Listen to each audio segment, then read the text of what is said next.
Students, आज के video class में हम एस्से का कंक्लूजन कैसे लिखते हैं वो हमें समझना है। इसके पहले जितने भी वीडियो क्लासेस हुई है, 3-4 वीडियो क्लासेस जो एस्से की हुई है, उसमें हमने सबसे पहले ये चीज समझा है कि 6 ऐसे क्वेश्चन में 4 ऐसे क्वेश्चन चूज करना है। उसके लिए आपको ऐसे क्वेश्चन का थॉरो अंडरस्टैंडिंग होनी चाहिए, कंप्लीट अंडरस्टैंडिंग होनी चाहिए।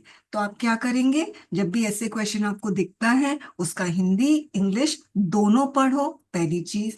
फिर उसके बाद उसका संधि विच्छेद करो, मतलब डायसेक्ट करो। हर एक कीवर्ड का मतलब आपको पता होना चाहिए। यदि आपको कीवर्ड का मतलब नहीं पता है तो आप समझ जाओ, फिर आप वो ऐसे क्वेश्चन मत अटेम्प्ट करना। ओके। फिर जितने भी कीवर्ड्स है उसमें रिलेशनशिप को आपको बिल्डअप करना है। फिर उसके बाद स्पेसिफिक कंपोनेंट और general component. General component independent component होगा, स्पेसिफिक कंपोनेंट डिपेंडेंट कंपोनेंट होगा ऑन जनरल कंपोनेंट। तो जनरल कंपोनेंट से आप इंट्रोडक्शन शुरू कर सकते हैं, और स्पेसिफिक कंपोनेंट के ऊपर आपको मेन बॉडी में लिखना है। ये चीज आपको ध्यान रखना है while building up the relationship between specific and general. ये तो पता ही है, मतलब सबसे ज्यादा आपको मेन बॉडी में स्पेसिफिक कंपोनेंट के बारे में लिखना है जो कि डिपेंडेंट कंपोनेंट होगा। ये चीज क्लियर हो गई। अच्छा। फिर हमने इंट्रो पढ़ा, इंट्रो समझा कि कैसे लिखना चाहिए। तो जनरल कंपोनेंट में आप इंट्रोडक्शन में आप जनरल कंपोनेंट से शुरू कर सकते हैं, ठीक है। और स्पेसिफिक कंपोनेंट पर आप सेकंड पैराग्राफ से शुरू कर सकते हैं, फाइन। फिर कोटेशन के बारे में पढ़ा हमने। कोटेशन जरूरी नहीं है, मैंडेटरी नहीं है। दूसरा, कोटेशन से सोचो कि इंप्रेस हो जाएगा एग्जामिनर, ऐसा भी नहीं है, ठीक है। कोटेशन आपको सही मिलता है तो आप लिखो, मगर सिर्फ इंट्रोडक्शन में लिखो, और कहीं पे भी कोटेशन अलाउड ही नहीं है। फाइन। अब हम कंक्लूजन देख रहे हैं स्टूडेंट्स। कंक्लूजन, कंक्लूजन कैसे लिखा जाता है? तो सबसे पहली चीज, बी फ्लेक्सिबल। ऐसे नहीं बोलोगे इंट्रोडक्शन 50 से 60 शब्दों का। ये आपको पहले भी हमने जिक्र किया हुआ है। अपने आप को फ्लेक्सिबल रखो, ठीक है। कभी आपका इंट्रो छोटा हो सकता है, कभी बड़ा हो सकता है, मगर अननेसेसरली जनरल कंपोनेंट को, जो इंट्रोडक्शन में जिसके बारे में बात करोगे, उसको अननेसेसरली ड्रैग मत करना कभी भी। वैसे ही कंक्लूजन को अननेसेसरली आपको ड्रैग नहीं करना है। 60 वर्ड्स में कंक्लूजन हो जाए, वेल एंड गुड, मगर प्लीज अपने आप को फ्लेक्सिबल रखो with regard to the number of words, ठीक है। ऑब्वियसली आप एग्जामिनेशन हॉल में आप कंक्लूजन में नंबर ऑफ वर्ड्स तो नहीं देखोगे ना कि 60 है कि नहीं। ओके। बस मैं 60 इसलिए बोल रही हूँ ताकि अगर सपोज इंट्रो में आपका 60 है, और है ना, सपोज कंक्लूजन में भी आपका 60 है, तो आप सोचो आपको कितने वर्ड्स मिलेंगे मेन बॉडी में स्पेसिफिक कंपोनेंट को जस्टिफाई करने में। यानी स्पेसिफिक कंपोनेंट यानी ऐसे क्वेश्चन का जो कोर इशू है उसको जस्टिफाई करने के लिए आपको वर्ड्स मिल जाएंगे। मगर अगर इसी को आप इलांगेट कर लोगे, इंट्रोडक्शन आपका 100, ये भी 100, तो बचाओ, बचेगा क्या शब्द? इसीलिए मैंने ये वर्ड्स लिखा है। ओके। कंटेंट। अब कंक्लूजन क्या होता है? कंक्लूजन में हम अपने, मतलब हम क्लोजर करते हैं। हमने जितने भी आर्गुमेंट्स किए हैं, जो भी हम अपने आइडियाज इसमें डाले हैं ऐसे में मेन बॉडी में, उसको हम एक फाइनल लुक देते हैं। ओके। तो इसमें कंक्लूजन में एक चीज हमेशा याद रखना, जितने भी ऐसे क्वेश्चन के की कंपोनेंट है, स्पेसिफिक जनरल, सारे की कंपोनेंट्स आपके कंक्लूजन में होने चाहिए। जैसे इंट्रोडक्शन में सिर्फ और सिर्फ जनरल की कंपोनेंट होना चाहिए, मेन बॉडी में ज्यादातर आपको स्पेसिफिक कंपोनेंट के बारे में बात करना है, मगर कंक्लूजन में आपको स्पेसिफिक जनरल दोनों कंपोनेंट के बारे में बात करके दोनों कंपोनेंट का मेंशन होना चाहिए, और दोनों कंपोनेंट के बीच में आपको रिलेशनशिप कनेक्शन बनाकर आपको फाइनली एक कंक्लूजन ड्रॉ करना पड़ेगा। ओके। अब उसके बाद कंक्लूजन में क्या होता है? Way forward. हम सोल्यूशन देने की कोशिश करते हैं, या हम अपना ओपिनियन देने की कोशिश करते हैं, मगर इसमें आपका ओपिनियन सेक्युलर, डेमोक्रेटिक, कॉन्स्टिट्यूशनल होना चाहिए। एक्सट्रीमिस्ट ओपिनियन कभी भी नहीं दोगे, ठीक है। जैसे the government must approve the reservation system in India, must approve यानी टोटली अप्रूव अप्रूव कर दो, तो ये बहुत खतरनाक कंक्लूजन होगा। इसका मतलब कि आप एक एक्सट्रीमिस्ट ओपिनियन कैरी कर रहे हो, ओके, ये ऐसा काम मत करना।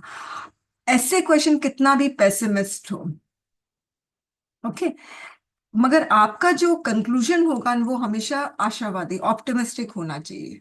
ये चीज आपको ध्यान रखना, मगर कभी भी हवा में बातें मत करना, ओके।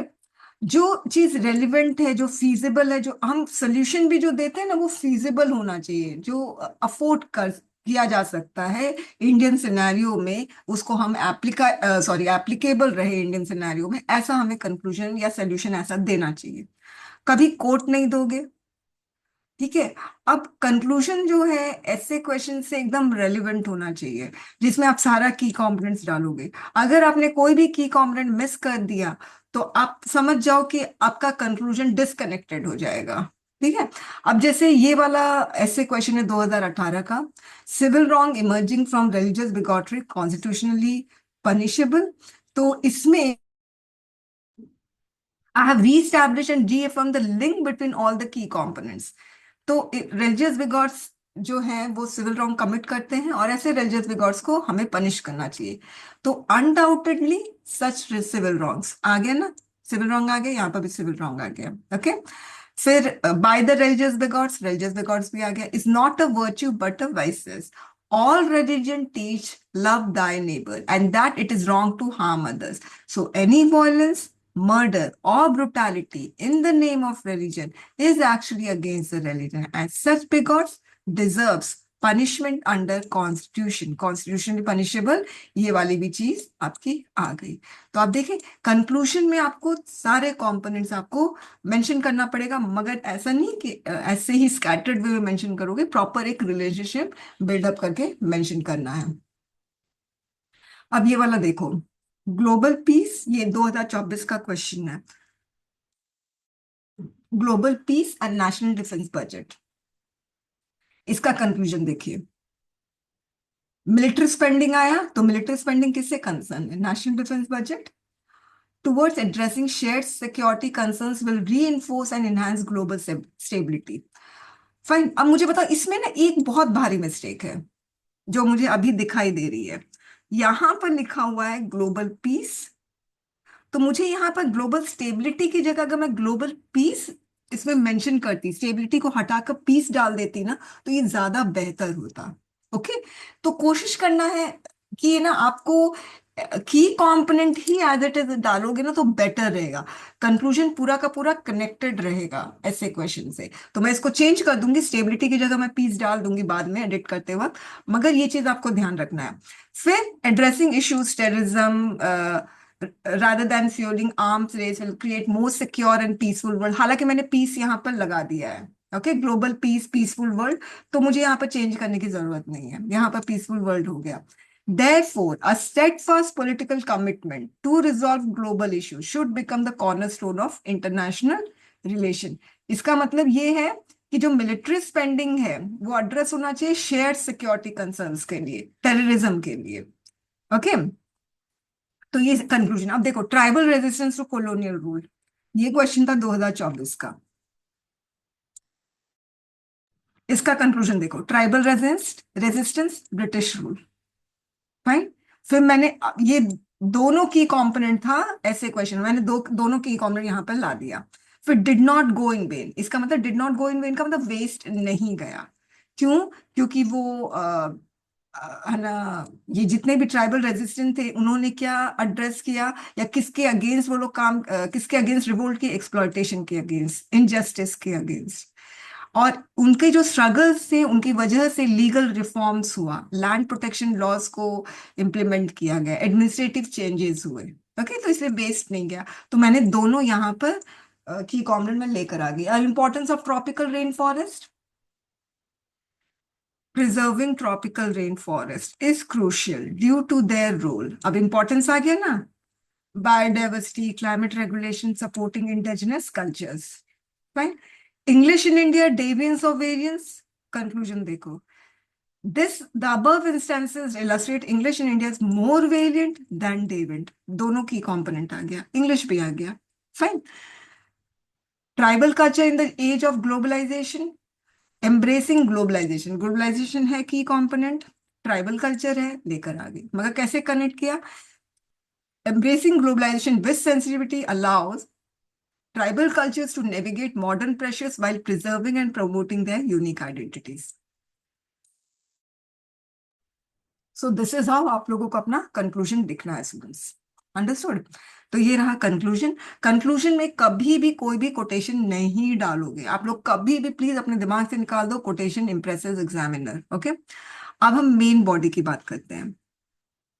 तो स्टूडेंट्स, हमने लास्ट क्लास में अच्छे से, बहुत अच्छे से समझ लिया था कि हमें मेन बॉडी में किसके बारे में बात करनी है। ऐसे क्वेश्चंस के अंदर बहुत सारे की कंपोनेंट्स होते हैं, आपको उन्हीं की कंपोनेंट्स के बारे में बात करनी है अपने मेन बॉडी में, जो स्पेसिफिक की कंपोनेंट है। एक्चुअली में वही स्पेसिफिक की कंपोनेंट पूरे ऐसे क्वेश्चन का कोर इशू है। ओके, तो ऐसे क्वेश्चन का कोर डिमांड समझने का क्या मतलब है कि हम स्पेसिफिक कंपोनेंट को समझ रहे हैं और स्पेसिफिक कंपोनेंट को अपने मेन बॉडी में एड्रेस करेंगे। तो मेन बॉडी क्या होता है? इंट्रोडक्शन फर्स्ट पैराग्राफ, फिर सेकेंड थर्ड फोर्थ पैराग्राफ आपका मेन बॉडी हुआ, और फिर बाद में लास्ट पैराग्राफ आपका कंक्लूजन हो गया। ठीक है, तो आप जब भी ऐसे लिखते हो, चाहे आप सिविल्स का ऐसे लिखो, चाहे आप सीएपीएफ का ऐसे लिखो, चाहे आप कोई भी एग्जाम का ऐसे लिखो, हमेशा याद रखना ऐसे पैराग्राफ वाइज होता है, कभी पॉइंट वाइज ऐसे नहीं होता है, उसको ऐसे कहेंगे ही नहीं। कभी सब हेडिंग नहीं दोगे ऐसे में, सब हेडिंग वाइज लिखोगे तो वो ऐसे नहीं होगा। अंडरस्टूड? कभी भी ऐसे में bar diagram, map, graph, flow chart, ये सब आप कुछ भी नहीं दोगे, फिर वो ऐसे नहीं है, फिर जीएस क्वेश्चन का आंसर आप लिख रहे हो। ओके, ठीक है। तो यूजुअली फिर से अपने आप को फ्लेक्सिबल रखना, तो ऐसे हमें पैराग्राफ वाइज रखना है। आप स्टूडेंट्स बोलते हैं मैम 2 पैराग्राफ रखे, 3 पैराग्राफ, इट ऑल डिपेंड्स कि आप किस तरह से स्ट्रक्चर बना रहे हो ऐसे का। हमेशा याद रखना ऐसे का कंटेंट भी बिल्डअप करना पड़ता है then and there in the examination hall, और ऐसे का स्ट्रक्चर भी आपको बिल्डअप करना पड़ेगा। आपको आर्गुमेंट का स्ट्रक्चर बिल्डअप करने की जरूरत नहीं है, पूरा फॉर्मेट दिया हुआ है। रिपोर्ट का भी स्ट्रक्चर बिल्डअप करने की जरूरत नहीं है, आपको मेन कंटेंट के बारे में सोचना है आर्गुमेंट और रिपोर्ट में। मगर ऐसे में क्यों डिफिकल्ट है, ऐसे क्यों इतना टाइम लेता है? क्योंकि ऐसे में आपको स्ट्रक्चर और कंटेंट दोनों को ही बिल्डअप करना पड़ता है। फाइन, तो आप कैसा स्ट्रक्चर फॉर्म कर रहे हो, क्या आपके दिमाग में चल रहा है, उस हिसाब से पैराग्राफ्स बनेंगे। कोई कोई ऐसे में सिर्फ 4 पैराग्राफ होते हैं, कोई कोई ऐसे 5 पैराग्राफ, 6 पैराग्राफ का होता है। मगर नंबर ऑफ वर्ड्स आप कोशिश करना 320 लास्ट, उससे ज्यादा मत रखना। 310 ज्यादा अच्छा है 320 से। ओके, अच्छा, अब आपको अपने मेन बॉडी में आपको बेसिकली स्पेसिफिक कंपोनेंट के बारे में बात करना है। स्पेसिफिक कंपोनेंट के बारे में बात कर करके उसका रिलेशनशिप को बिल्डअप करना है जनरल कंपोनेंट से, मगर जनरल कंपोनेंट के बारे में बात नहीं करनी है। अंडरस्टूड? बात करनी है स्पेसिफिक कंपोनेंट के बारे में। अगर स्पेसिफिक कंपोनेंट, सॉरी, अगर जनरल कंपोनेंट और स्पेसिफिक कंपोनेंट के बीच में अगर आपने ब्रिज को बिल्ड कर दिया, यानी कनेक्ट कर दिया, तो बहुत अच्छा है, आपका ऐसे बहुत रेलिवेंट और बहुत कोहेरेंट लगेगा, जॉइंटेड लगेगा। मगर अगर नहीं कर पाए तो फिर डेविएटेड, स्कैटर्ड लगेगा। ओके, तो फर्स्ट स्टेप क्या है? जब भी आप ऐसे क्वेश्चन देखते हो स्टूडेंट्स, आपको को ऐसा, आप देखना है प्रैक्टिकली, आप देखना कि कोई जब ऐसे क्वेश्चन पढ़ते हो ना, उसमें कोई ना कोई की कॉमन आपके दिमाग में आ जाता है। फिर उसी से कनेक्टेड आपको बहुत सारे आइडियाज, फैक्ट्स, कॉन्सेप्ट्स, है ना, डेटा, ये सारी चीजें आपको ना आपके दिमाग में आने लग जाएगी खुद ब खुद। और या तो ऐसा होगा आप ब्लैंक हो जाओगे, बस यही दो चीज होती है, ब्लैंक हो जाती है या तो बहुत सारे आइडियाज आने लग जाते हैं। ठीक है, मगर आप ये काम बिल्कुल मत करना। जो ब्रेन स्टॉर्मिंग होता है ना, that brain storming must start with understanding the essay question in Hindi and English, not by understanding, by reading the essay question in English and Hindi। सबसे पहले इंग्लिश पढ़ो और फिर हिंदी पढ़ो, या पहले हिंदी फिर इंग्लिश पढ़ो। ठीक है, उसके बाद तुरंत ब्रेक करना शुरू कर दो कितने कितने कीवर्ड से। फिर उसके बाद तुरंत आप है ना इसमें स्पेसिफिक कंपोनेंट, जनरल कंपोनेंट, या आप इसको नाम दे सकते हो डिपेंडेंट कंपोनेंट, इंडिपेंडेंट कंपोनेंट पे डिवाइड कर दो। ठीक है, फिर दोनों के बीच में रिलेशनशिप बिल्डअप करो, और फिर जब आपको पता चलेगा oh I see this is the specific component, अब अपने दिमाग को चलाना शुरू करो कि अब मुझे जितने भी content, facts, concepts, evidence, example, current issue, data चाहिए, मुझे सारा का सारा इसी से कनेक्टेड चाहिए। फिर आपका दिमाग जो है ना एकदम सिस्टमैटिकली तरीके से दौड़ेगा, और आप सारा का सारा रेलिवेंट कंटेंट अपने दिमाग से एक्सट्रैक्ट करोगे। हैप्पैज़र्ड नहीं रहेगा, बहुत ऑर्गेनाइज रहेगा। तो डायसेक्शन करना, स्प्लिट करना, जिसको संधि विच्छेद कहते हैं, वो करना बहुत जरूरी है। आप लोग ऐसे क्वेश्चन को मिस इंटरप्रेट नहीं करोगे।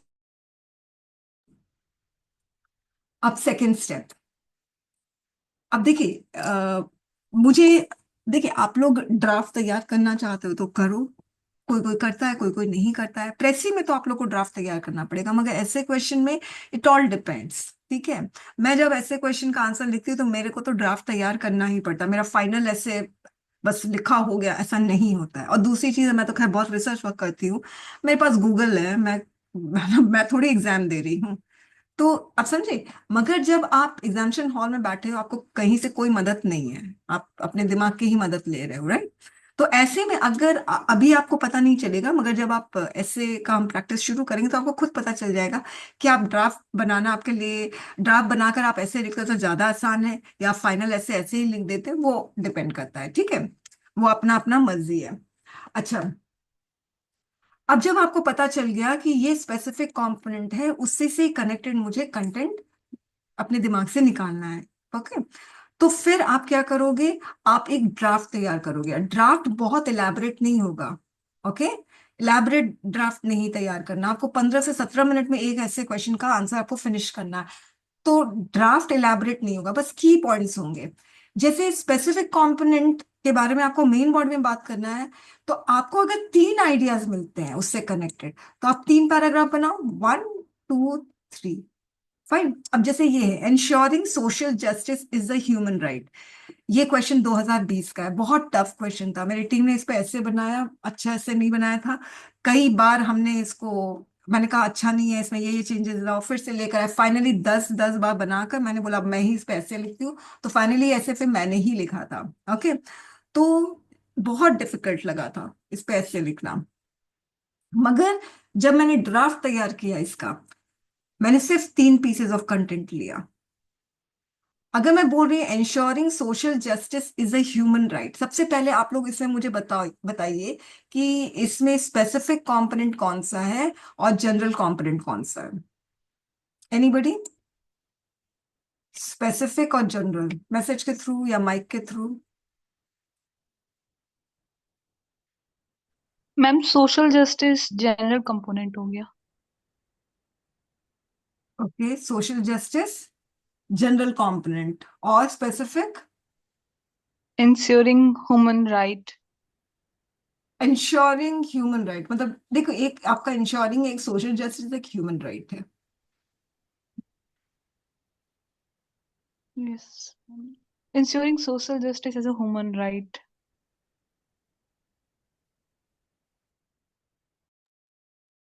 सबसे इंपॉर्टेंट चीज है इसमें,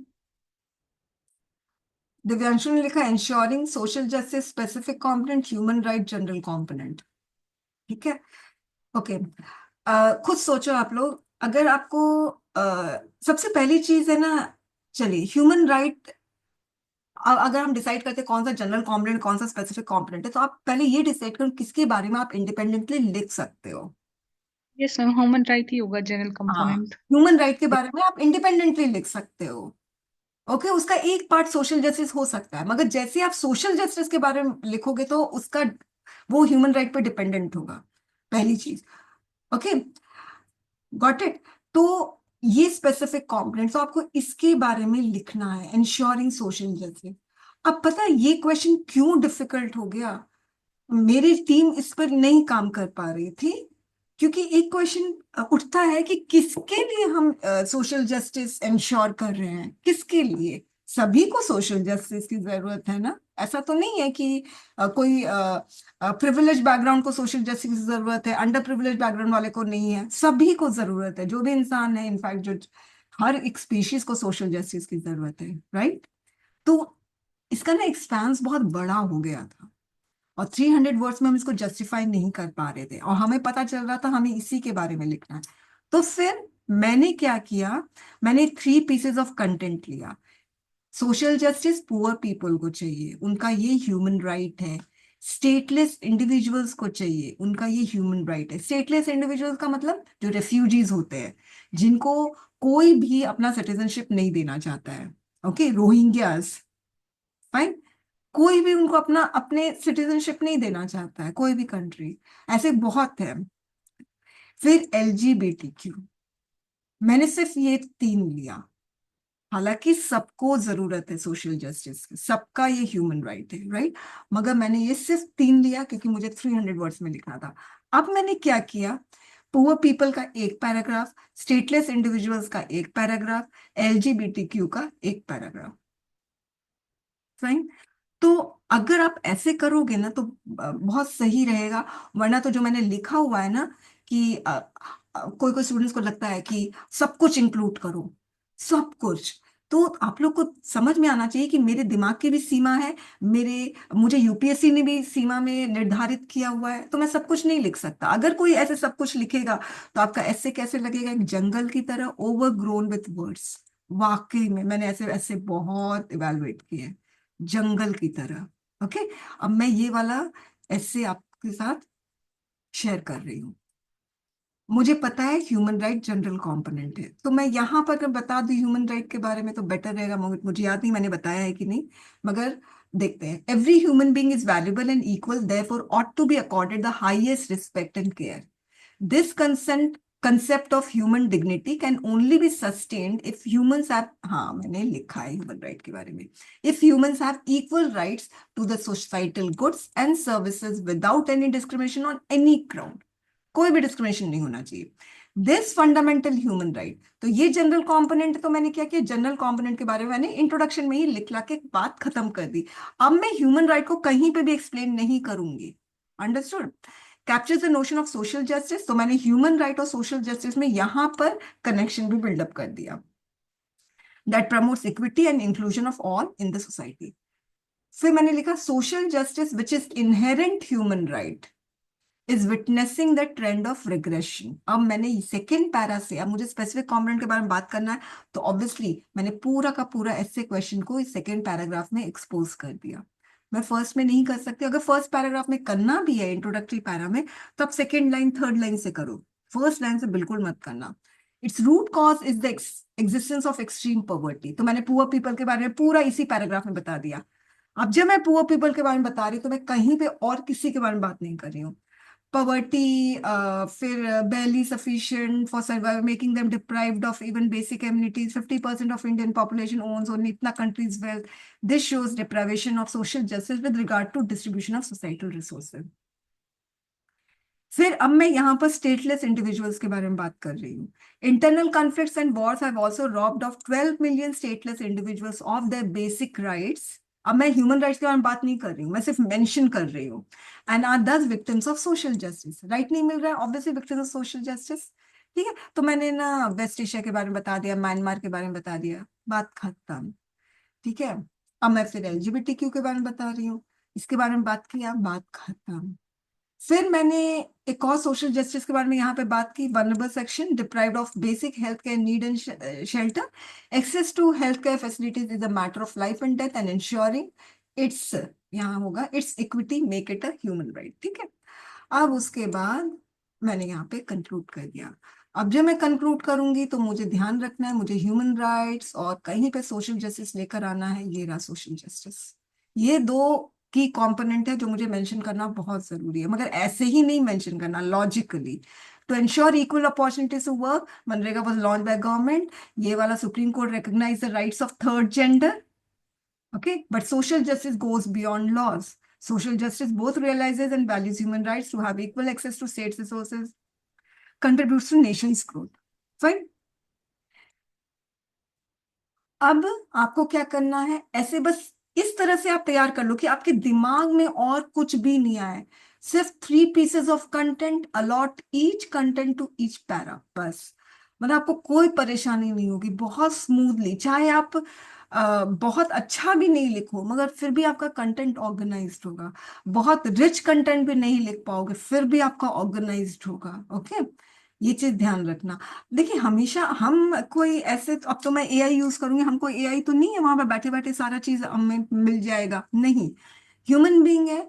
तो उस समय आपका मेंटल स्टेट कैसा रहता है, हो सकता है कि एग्जाम देने के बाद आपको डेटा क्लिक करे, अरे ये लिखता है ना, मगर उस समय थोड़ा मुश्किल होता है। ओके, अगर आप आपको पता चल गया ये स्टेप है, इस स्टेप वाइज आप करोगे ना, तब भी आपका ऐसे टॉलरेबल तो एटलीस्ट लगेगा। और जब अच्छे से प्रैक्टिस करोगे तो क्यों नहीं एक अच्छा इफेक्टिव ऐसे लिख पाओगे, बहुत बुरे सर्कमस्टांसेस में भी लिख पाओगे। अच्छा, अब third step, allot one para to each piece of content. Each piece of content represents one idea about the specific component. Elaborate that idea by giving supporting evidence. Every part of expression of that idea should be completed. मतलब ऐसा नहीं उस idea को complete किए बिना आप distract हो गए और नेक्स्ट थॉट लेकर आ गए, वैसे मत करना। जैसे कि आप लोगों ने 2017 का जो सैटेलाइट के बारे में जो प्रेसी लिखा था आपने, उसमें क्या किया, artificial satellites have many usage, artificial satellites have many usage, full stop, artificial satellites are launch by this. अरे, जब आप यूसेज के बारे में बोल रहे हो तो लॉन्च का कैसे आ गया? यूसेज के बारे में बताओ। टाइम वर्ड्स बचते हैं, टाइम बचता है, तो लॉन्च के बारे में बता देना। तो आप क्या हो रहे हैं, आप you are getting distracted by the next thought before completing the first thought. ये काम नहीं करना है, ये काम हर जगह, आई मीन ये जो चीज है ना, कि जो आपने आइडिया लेकर आए हो उसको पूरा का पूरा एक्सप्लोर करके पूरा कंप्लीट करो, और फिर उसके बाद उस आइडिया को एड्रेस करके कंप्लीट करके फिर नेक्स्ट आइडिया में आओ। ये आर्गुमेंट, एसे, रिपोर्ट, प्रेसी, रीडिंग कॉपी, सब जगह ये एप्लीकेबल है। ओके, अच्छा, और कोशिश करो जो आप बोल रहे हो उसको आप एग्जाम्पल, फैक्ट्स, फिगर्स, कोई एक्सपर्ट टेस्टिमनी है उससे आप प्रूव करो, सपोर्ट करो। ठीक है, नहीं है तो मत टेंशन लो, लिखो, कम से कम लिखो। ठीक है, और देखो, बहुत अच्छा होगा अगर आप करंट इश्यू से कनेक्ट करोगे। जैसे क्वेश्चन आया था, online gaming is dangerous to youth, ऐसे करके क्वेश्चन आया था। वो ये क्वेश्चन क्यों आया ऑनलाइन गेमिंग के बारे में स्टूडेंट्स? क्योंकि वेल, पबजी, ब्लू वेल, कौन सा वेल, हाँ वेल, पबजी, ये सबसे ना सुसाइड्स हो रहे थे। तो आपको ये करंट है, सुसाइड होना, ये करंट है, और इसको आपको करंट से ही कनेक्ट करना, मतलब इसके बारे में, आप सुसाइड के बारे में आपको देना ही पड़ेगा। अगर नहीं दोगे तो एग्जामिनर को पता चल जाएगा कि ये कि कैंडिडेट को पता ही नहीं चला कि ये ऐसे क्वेश्चन क्यों आया है।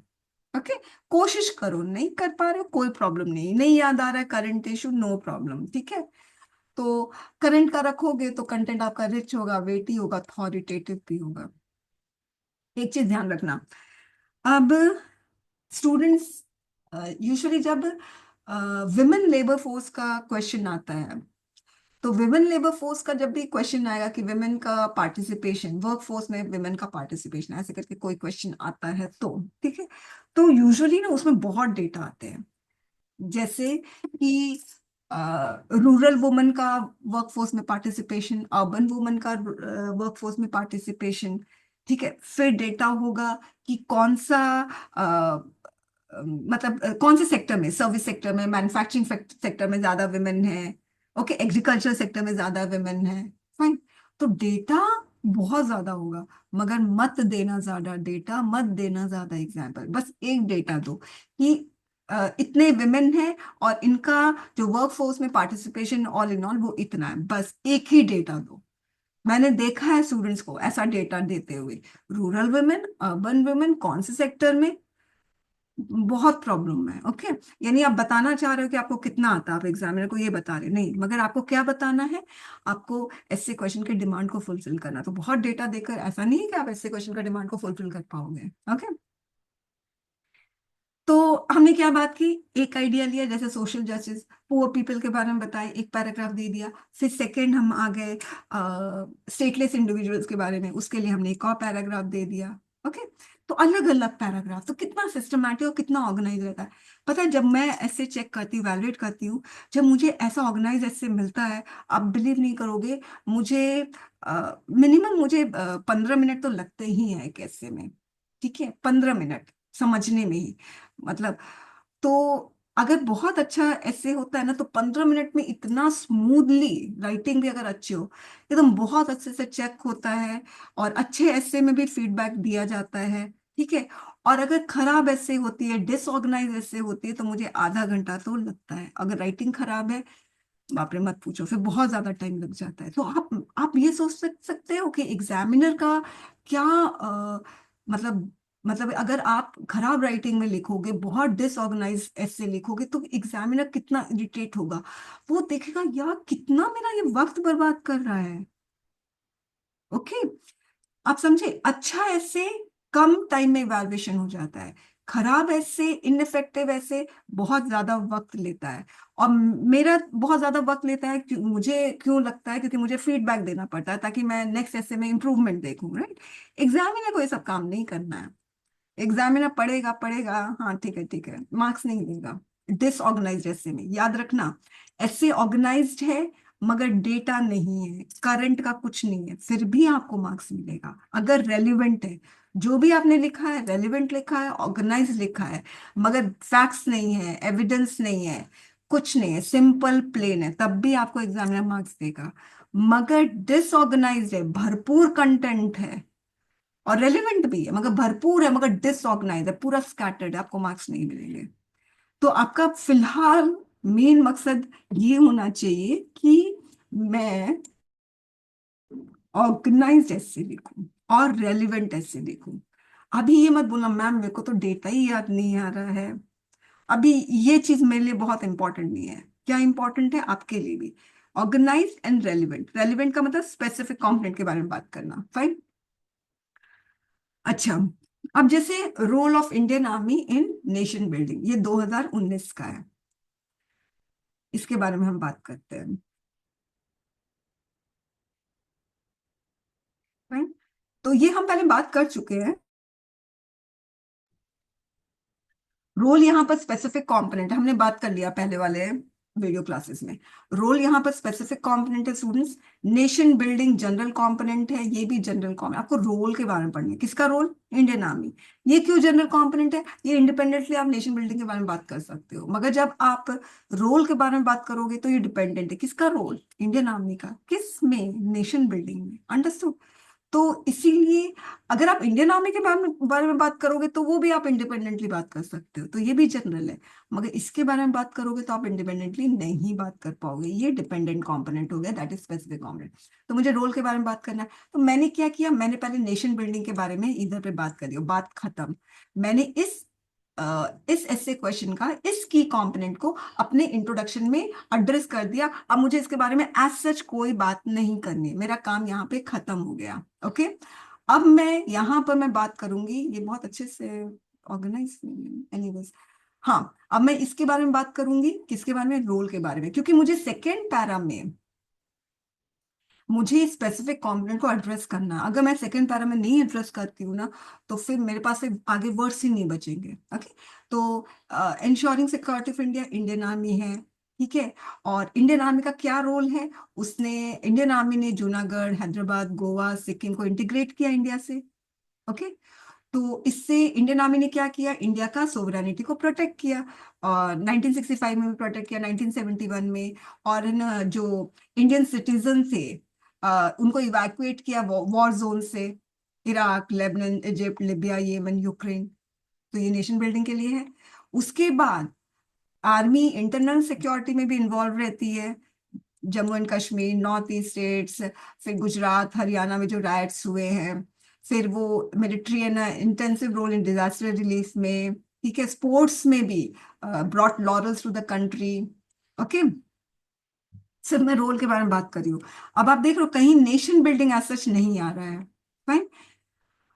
Owing to all these contribution to nation building, आया है नेशन बिल्डिंग, मगर मैं नेशन बिल्डिंग को एक्सप्लेन नहीं कर रही हूँ। मुझे तो बिल्डअप करना पड़ेगा ना रिलेशनशिप, उसके लिए मुझे नेशन बिल्डिंग लाना पड़ेगा। मगर नेशन बिल्डिंग के बारे में जितनी बातें करनी थी वो मैंने इंट्रोडक्शन में बात करके खत्म कर दिया स्टूडेंट, अब मुझे जरूरत नहीं है। Our countrymen have tremendous respect for the Indian Army. Another reason for respect that it has always remained loyal to the elected government. Pakistan में कैसा होता है? It is because of its non-role in politics that the nation is able to maintain its democratic foundation. By contrast, the Pakistani army has never been really allowed democracy to flourish in their country. Okay, तो मैंने इसमें Pakistani army का भी example दिया, और यहाँ पर मैंने फाइनली कंक्लूड कर दिया। कंक्लूजन में मुझे सारा की कॉमर्स लेकर आना है। इंडियन आर्मी आ गया, रोल आ गया, नेशन बिल्डिंग आ गया, पूरा वेल कनेक्टेड कंक्लूजन, वाकई में बहुत अच्छा इससे है। ओके, ठीक है, चलिए।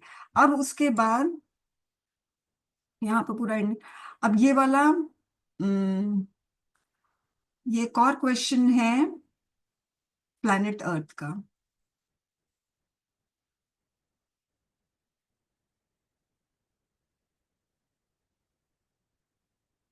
ये वाला देखिए, earth is not for humans only. अच्छा, एक चीज मैंने एक ऐसे चेक किया था, मुझे अभी भी याद है। अ, उस बच्चे ने कभी मेरे ख्याल से मेरी क्लास नहीं ली होगी। वो मेरा कोई एनरोल्ड स्टूडेंट नहीं था। उसने ऐसे ही मेरे क्वेश्चन पेपर्स किए थे, मॉक टेस्ट के, पेपर 2 के। तो उसने उसका मैंने पूरा ऐसे पढ़ा, और कंक्लूजन के पहले वाला जो पैराग्राफ है उसमें वो स्पेसिफिक कंपोनेंट के बारे में बात कर रहा है।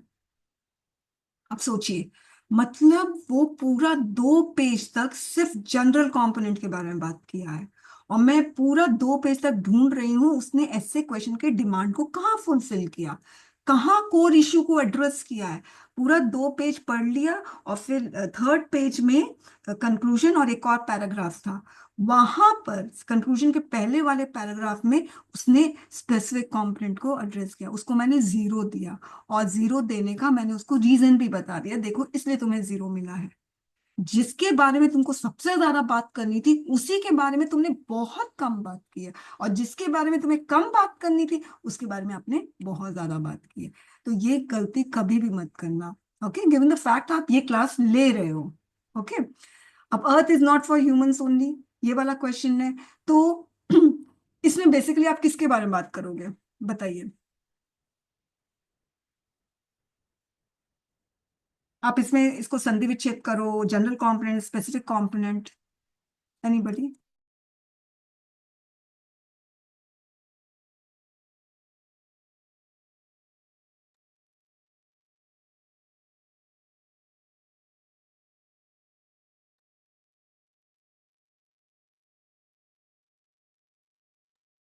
कोई भी मैसेज के थ्रू बोलकर।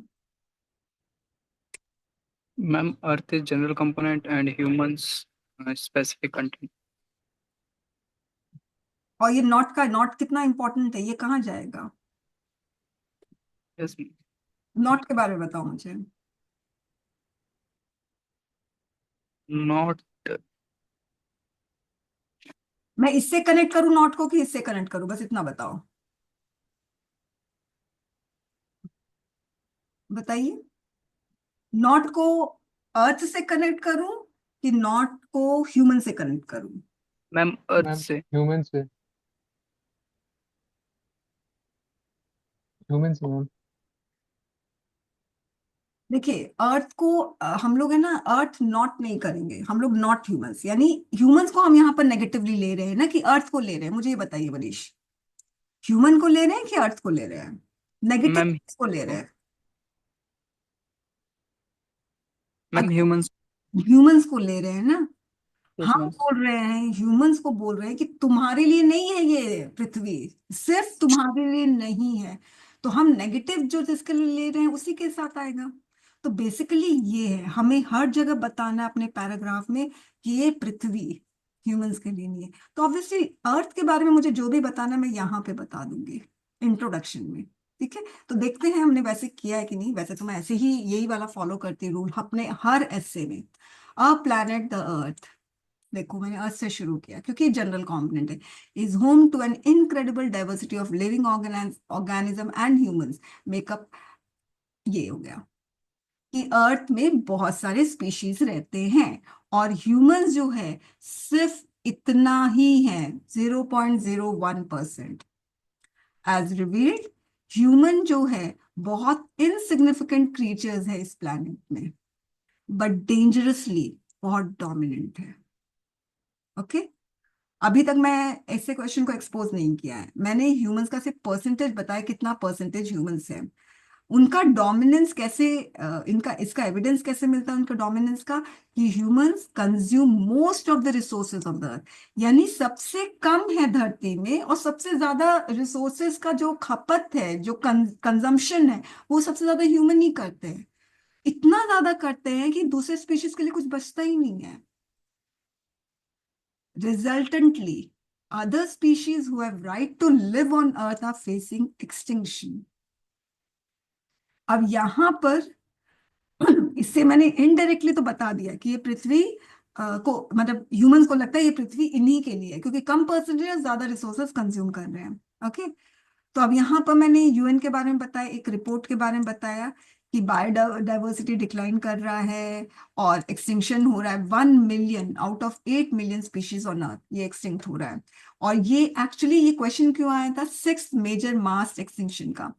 तो मैंने इस पे क्वेश्चन सेट किया है। ओके, मैंने directly 6th major mass extinction पे क्वेश्चन सेट किया था। मेरे ख्याल से ये आपका बुक में होगा। ओके, मगर ये इवेंट है, मैंने क्या किया, मैंने इवेंट पे डायरेक्टली क्वेश्चन सेट कर दिया। मगर यूपीएससी इवेंट पे डायरेक्टली क्वेश्चन नहीं सेट करता है, इनडायरेक्टली क्वेश्चन सेट करता है। तो earth is heading towards 6th major mass extinction that is caused by humans. Okay, this demonstrates that humans have an exclusive right to live on earth and use its wealth. Actually, I say it's caused by human whose anti-environmental actions demonstrate that humans का anti-environmental action है, और ये demonstrate करता है कि human को लगता है कि उसका exclusive right है earth में जीने का और उसके wealth को use करने का। ठीक है, और क्या कर रहे हैं ह्यूमंस, इंडोनेशिया में क्या कर रहे हैं ये मैंने बता दिया। फिर उसके बाद मैंने above instances be a testament to the depletion of living biomass by human। फिर यहाँ पर मैंने mass of domesticated animals is 20-fold higher। ये सब सारा मैंने एग्जाम्पल यहाँ पे दे दिया। ओके, एक एग्जाम्पल इधर दिया, एक एग्जाम्पल इधर दिया। और ह्यूमन पॉपुलेशन अदर स्पीसीज को भी डैमेज कर रही है, तो यहाँ पर भी ग्रीन हाउस गैसेस के बारे में बता दिया। Species that can not tolerate the new climatic condition either migrate और गेट किल्ड। फिर यहाँ पर कंक्लूड किया, if humans continue to consider themselves as the sole proprietor of earth and interfere with other species equal right to live on earth, ठीक है, then eventually human themselves will be wiped out from earth. The reason is that our survival is dependent on the survival of other species। तो right भी आ गया। ठीक है, इसमें मैंने मतलब कि humans भी आ गए, earth भी आ गया। ओके, तो सारे मैंने की components में डाल दिए। फाइन, ओके, तो मेरे ख्याल से आप लोगों को समझ में आ गया होगा। मैम हम्म, कह रहे थे कि इसमें जो ह्यूमंस द्वारा जो एट्रोसिटीज होते हैं वो सबको ज्यादा हाईलाइट कर सकते हैं, जैसे कि ऑस्ट्रेलिया में नहीं वो मास किलिंग हुआ था कैमल्स का, क्योंकि वहां पे ड्रॉट था, वहां का लोगों को पानी चाहिए था इसलिए जानवर मार दिया। फिर कॉन्गो में वही एलिफेंट को ऑर्डर वो लोग ऐसा पास किया। तो ये सब सिर्फ किलिंग पे ही फोकस कर सकते हैं क्या, मतलब रेदर देन कि, मतलब मेरे को नहीं अगर नॉलेज हो ये कि कौन सा डेटा क्या है, मतलब वो जो है ना यूएन रिपोर्ट की मास एक्सटेंशन होने वाला है या फिर कुछ। Hello, hello. हाँ दीपक, मुझे आपकी बात समझ में आ गई। आप लोग रेलिवेंट कंटेंट दो, ऑर्गेनाइज्ड कंटेंट दो। Okay, relevant and organise. Organise का मतलब प्रॉपर पैरावाइज एक आइडिया के बारे में बताओ, फिर दूसरे आइडिया पे करो, जंप जंप मत करो, एक कनेक्शन से फिर दूसरे आइडिया पे जाओ नेक्स्ट पैराग्राफ में, इस तरह से। और जो आपको कंटेंट याद आता है ना और रेलिवेंट है ऐसे क्वेश्चन से, वो कंटेंट दो। आप कंटेंट देते वक्त, लिखते वक्त ये मत सोचो कि ओ पता नहीं मेरे को क्या याद नहीं आ रहा है या करंट का मुझे याद नहीं आ रहा है, ये सब कुछ मत सोचना। ओके, और जब आप ऐसे मुझे लिख के दोगे ना, मुझे उससे ही पता चल जाएगा कि आप कहाँ गलती कर रहे हो। फाइन, अगर ऑर्गेनाइज नहीं है तो ये बहुत बड़ा पिटफॉल है आपके ऐसे का। अगर रेलिवेंट कंटेंट नहीं है, बहुत बड़ा पिटफॉल है। ओके, इसके अलावा आपको जो याद आता है आप दो। Okay, understood. ठीक है, अब ये चीज समझ में आ गई। एक चीज ध्यान रखना, ऐसे क्वेश्चन जब भी आप अगर चाहते हो कि आपका ऐसे क्वेश्चन स्कैटर्ड नहीं लगे, डिसजॉइंटेड नहीं लगे, वेल कनेक्टेड लगे, तो आपको क्या करना है कि अपने ऐसे क्वेश्चन में line to line connectivity, para to para connectivity, consecutive para में कनेक्टिविटी होनी बहुत जरूरी है। ओके, अब जैसे ये digital economy opportunities and challenges, ठीक है। अब देखिए, मैं सिर्फ कनेक्टिविटी पे बात कर रही हूँ। A thriving economy increasingly एक digital economy opportunities and challenges, तो ऑब्वियसली ये स्पेसिफिक कंपोनेंट है, ये स्पेसिफिक कंपोनेंट साफ पता चल रहा है। ठीक है, डिजिटल इकोनॉमी जनरल कंपोनेंट है। ये स्पेसिफिक इसलिए है कि जब आप अपॉर्चुनिटीज और चैलेंजेस के बारे में इंडिपेंडेंटली बात नहीं कर पाओगे, आपको इससे कनेक्ट करना पड़ेगा, इसी की वजह से स्पेसिफिक कंपोनेंट, क्वाइट ऑब्वियस पता चल रहा है। तो ये जनरल कंपोनेंट है। तो मैंने क्या किया, मैंने सिर्फ अभी इकोनॉमी के बारे में बात की। Thriving economy depends on technological advancement, innovation, efficiency. और इसकी वजह से डिजिटल इकोनॉमी इमर्ज होता है। तो मैं इकोनॉमी से कनेक्ट हुई डिजिटल इकोनॉमी से। फिर मैंने यहाँ पर दिस यूज किया। ये जो दिस है ना, बहुत इंपॉर्टेंट है। ये दिस वर्ड इस लाइन से कनेक्ट कर रहा है, प्रीवियस लाइन को सेकेंड नेक्स्ट लाइन से कनेक्ट करवा रहा है, बहुत इंपॉर्टेंट है। दिस इकोनॉमिक शिफ्ट, यानी इकोनॉमी से डिजिटल इकोनॉमी में ये जो शिफ्ट है, पर इस शिफ्ट्स में online transaction, data driven insight, tech driven services, traditional sectors को ट्रांसफॉर्म करना, क्रिएट न्यू अपॉर्चुनिटीज। मैंने इस पैरा को एंड किया अपॉर्चुनिटीज से। फाइन। अब मैंने क्या किया, इस अपॉर्चुनिटी मैंने ये पैराग्राफ को इस पैराग्राफ से कनेक्ट करने के लिए, ये जो इस पैराग्राफ का जो लास्ट वर्ड है ना, मैंने लास्ट वर्ड से शुरू किया। Creates new opportunities, one significant opportunity. आप देखें तो para to para connectivity, line to line connectivity. फिर देखो वन सिग्निफिकेंट अपॉर्चुनिटी, ये दिस, फिर यहां पर एक्सपेक्टेड टू रीच इतना, यानी एक्सपेंशन हो रहा है, दिस, यानी इसे कनेक्ट किया, दिस एक्सपेंशन। Okay fine. अब देखो, अब उसके बाद ये वाला पैराग्राफ है। यहाँ पर मैंने ना सारा ना अच्छे से, मतलब कि मैंने डिजिटल इकोनॉमी का जो प्लस पॉइंट है वो सारी चीजें यहाँ पे बताई। ओके, साथ में गवर्नमेंट का क्या इनिशिएटिव है यहाँ पर मैंने बताया। फिर facilitates e payments, promote financial inclusion, enhancing access to education. तो यहाँ पर मैंने सारी पॉजिटिव पॉजिटिव बातें बताई। अब मुझे यहाँ पर नेगेटिव बातें बतानी है। तो इस पैराग्राफ को इस पैराग्राफ से कनेक्ट करने के लिए मैंने नेवरदलेस यूज कर दिया। ओके, इतना कुछ होने के बावजूद भी digital economy faces notable challenges. Okay, तो ये नेवरदलेस बहुत बड़ा कनेक्टर है। फाइन। अब उसके बाद ये भी एक पैराग्राफ है। ठीक है, अनदर सिग्निफिकेंट चैलेंज, ये एक पैराग्राफ है। फाइन। तो यहाँ पर एक चैलेंज के बारे में मैंने जिक्र किया, 30% इंक्रीज साइबर अटैक। एक्चुअली मैंने ये पैराग्राफ में सिर्फ साइबर अटैक के बारे में बताया, क्योंकि यहाँ पर मुझे अपॉर्चुनिटीज के बारे में बतानी थी। ये पैराग्राफ में पूरा अपॉर्चुनिटीज, मैंने चैलेंज बीच में डाला ही नहीं। मैं क्यों अपने ऐसे को मेस्ड अप करूं? ठीक है।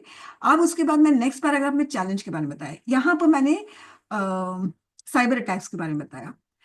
फिर मैंने ये अनदर वर्ड यूज किया है ना, ये अनदर वर्ड इससे कनेक्ट हो गया, another significant challenge, digital literacy gap. Okay, अब फिर यहाँ पर ये जो डिजिटल लिटरेसी गैप है, तो इसके लिए क्या सोल्यूशन है, फाइनेंशियल इंक्लूजन, ये सब सारी चीजें बता दी। और फिर यहाँ पर मैंने कंक्लूड कर दिया। कंक्लूजन में सारे की कॉम्पोनेंट्स होने चाहिए। डिजिटल इकोनॉमी है, कहीं पे अपॉर्चुनिटीज और चैलेंजेस होना चाहिए, ग्रोथ है, अपॉर्चुनिटीज ले लो। ठीक है, एड्रेसिंग दीज इश्यूज, यानी मैंने यहाँ पर चैलेंजेस बताए, डायरेक्ट नहीं बताया मगर बताया, digital divide, cyber security risk. Fine. ठीक है, तो ये पैरा टू पैरा कनेक्टिविटी और सेंटेंस टू सेंटेंस कनेक्टिविटी, ये बहुत ज्यादा इंपॉर्टेंट है, ये चीज आप ध्यान रखना। ठीक है, अब देखो ये वाला क्वेश्चन देखो, global piece and national defence budget. यहाँ पर नेशनल डिफेंस बजट के बारे में, global piece and national defence budget में आप मुझे बता सकते हो इसमें जनरल कंपोनेंट और की स्पेसिफिक कंपोनेंट क्या होगा? मैं आपको टाइम दे रही हूँ।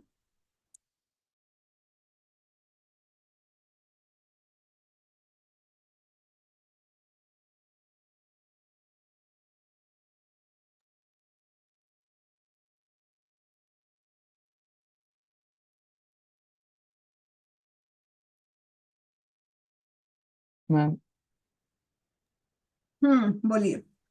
मैम ग्लोबल पीस जो है वो जनरल कंपोनेंट है, और नेशनल डिफेंस बजट जो है वो स्पेसिफिक कंपोनेंट है। हम्म किसी का कोई अलग है या सेम है, या कोई ऐसा है जो पहचान नहीं पा रहा है?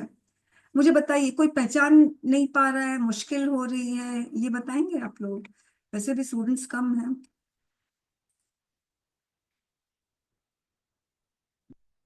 शिवाली का अलग है। शिवाली, आप मैसेज से बात कर सकते हो तो मैसेज से बात करिएगा, जो मैं क्वेश्चन पूछी उसका आंसर करिएगा।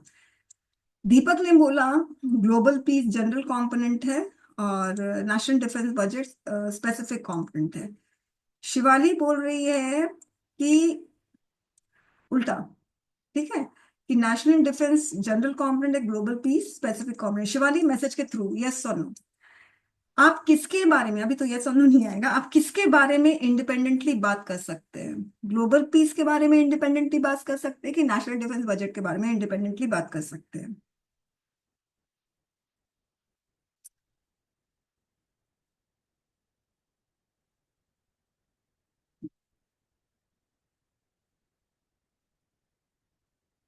Um, yes I Shivali. think on both we can talk on general and Okay, Shivali, let me explain.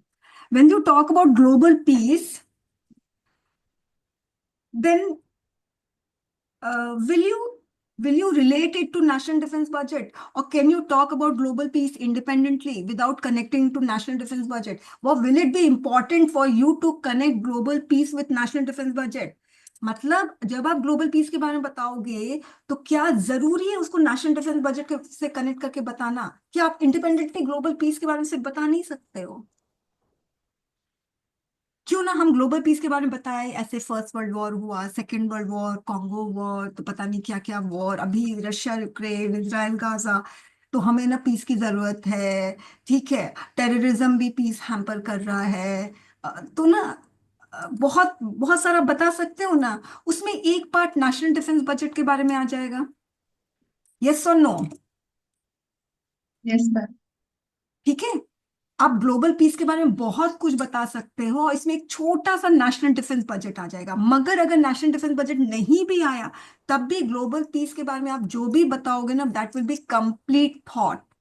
Okay, complete. मगर इस ऐसे क्वेश्चन में अगर आप नेशनल डिफेंस बजट के बारे में बताओगे तो इसके बारे में भी आप इंडिपेंडेंटली बोल सकते हैं, इसमें कोई शक नहीं है। मगर जब भी डिफेंस बजट के बारे में बताओगे तो आपको ग्लोबल पीस में इस ऐसे क्वेश्चन को देखकर आपको इससे कनेक्ट करना ही पड़ेगा, क्योंकि मिलिट्री स्पेंडिंग अगर बढ़ रही है तो वो कैसे पीस को एनहांस कर रही है। आप नेशनल डिफेंस बजट को विदाउट ग्लोबल पीस नहीं बता सकते, मगर ग्लोबल पीस को विदाउट नेशनल डिफेंस बजट बता सकते हैं। Yes, yes, Megha is right. Global piece broader topic है नेशनल डिफेंस बजट से। ओके, इंटरडिपेंडेंसी होगा, मगर यहां पर ऐसे क्वेश्चन को देखते हुए आप आप सिर्फ ऐसे क्वेश्चन को देखो कि हाँ, मैं नेशनल ग्लोबल पीस के बारे में मैं इंडिपेंडेंटली बता सकते हूँ, और मगर नेशनल डिफेंस बजट के बारे में मुझे बताना होगा तो मुझे इससे कनेक्ट करना पड़ेगा। पीस में बजट नहीं आएगा, डिफेंस बजट नहीं आएगा, मगर डिफेंस बजट में पीस आएगा, क्योंकि हर नेशन बोलते हैं कि हम मिलिट्री स्पेंडिंग बढ़ा रहे हैं फॉर पीस। ये चीज पता है या नहीं पता है? ठीक है, दो ही चीज बोलते हैं, for defending ourself and for peace, sustaining peace, peace को सस्टेन करने के लिए मिलिट्री स्पेंडिंग बढ़ा रहे हैं। ओके, तो आपको नेशनल डिफेंस बजट के बारे में, तो this is specific component and this is general component. ठीक है, तो मैंने कैसे शुरू किया है वो मैं बताती हूँ। इंट्रोडक्शन में मुझे ग्लोबल पीस के बारे में बताना चाहिए, ठीक है, स्टैंडर्ड यही कहता है कि बताना चाहिए। तो देखते हैं, the world today feels very uncertain because of rising global tension. तो ग्लोबल पीस का उल्टा ग्लोबल टेंशन है, तो मैं ग्लोबल टेंशन के बारे में बता रही हूँ। Due to the past atrocities, unresolved conflict, uncertainty is further heightened by the technological changes, evolving warfare technique. With their help, military capabilities are being rapidly boosted, contributing to an arms race that amplifies global anxiety. Student, तो यहां पर मैंने global piece के बारे में कुछ बात नहीं की, मैंने ग्लोबल पीस का उल्टा बात किया। मैंने ग्लोबल टेंशन्स के बारे में बात की, ग्लोबल एंजाइटीज के बारे में बात की। कर सकती हूँ, कोई प्रॉब्लम नहीं है। ठीक है, आपको याद है सस्टेनेबल फार्मिंग वाला ऐसे आप देखना, मैंने वहां पे सस्टेनेबल फार्मिंग की बात नहीं की, मैंने अनसस्टेनेबल फार्मिंग की बात की थी। ओके, 2018 का शायद क्वेश्चन था। फाइन, ठीक है। फिर अब देखो, मैं कनेक्शन की बात करी, मैंने इस पैराग्राफ को, अब देखो मैंने यहाँ दिस यूज किया ना, तो दिस इस पैराग्राफ से कनेक्ट हो गया। अब with their help this uncertainty is further heightened by technological changes, evolving warfare technique। तो their जो है ना, their help क्या हो गया, जो चेंज हो रहा warfare technique उसकी मदद से, टेक्नोलॉजी की मदद से मिलिट्री कैपेबिलिटीज है वो इनहांस हो रही है। ओके, तो ये देयर है ना, कनेक्ट कर रहा है पहले वाले सेंटेंस को। अब देखिए यहां पर contributing it to an arm race, अभी आर्म रेस को मैं, ये जो लास्ट लाइन है उसको मैं ऐसे कनेक्ट कर रही हूँ कि 2023 में मिलिट्री एक्सपेंडिचर बहुत बढ़ गया है। ओके, तो कनेक्ट हो गया ना आर्म रेस, और फिर यूनाइटेड स्टेट, चाइना, फिर मैंने यहाँ पे सारा मैंने क्योंकि मैं तो गूगल की मदद से मैं पूरा लिख रही, तो मेरे पास तो डेटा होंगे ही ना स्टूडेंट्स, तो ये मत सोचना ओ मैं इतना डेटा कैसे लिखूं। ओके फाइन, तो मैंने यहाँ पे मिलिट्री स्पेंडिंग सारा है ना वो बता दिया, इंडिया का रैंक 4th है ये बता दिया। अब देखो, unprecedented rise in military spending leads to vicious cycle. अब ये अनप्रेसिडेंटेड राइज बोला है तो ये मैंने इससे कनेक्ट कर दिया, कनेक्ट हो गया। तो spending leads to vicious cycle of war and conflict, Russia Ukraine war का बता दिया, वॉर इज इट्स टेस्टमेंट।